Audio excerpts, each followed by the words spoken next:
واليومين دول بنقدم الضرايب بتاعتنا. فلو انت سيلف امبلوي اسمع بقى الحته دي للاخر.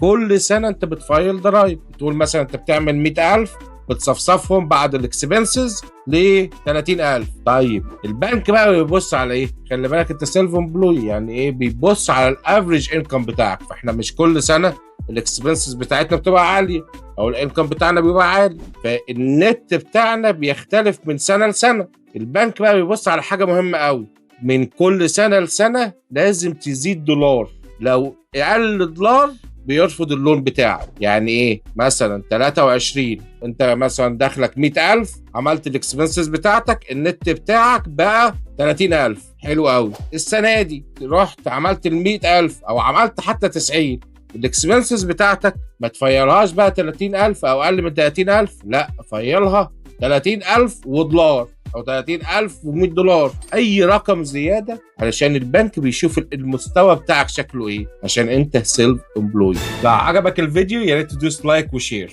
خلي بالك كل واحد هنا دي حاله خاصه، لو انت عاوز تتكلمني على الحاله الخاصه بتاعتك بوك يور ابوينتمنت وهي استشاره مجانيه.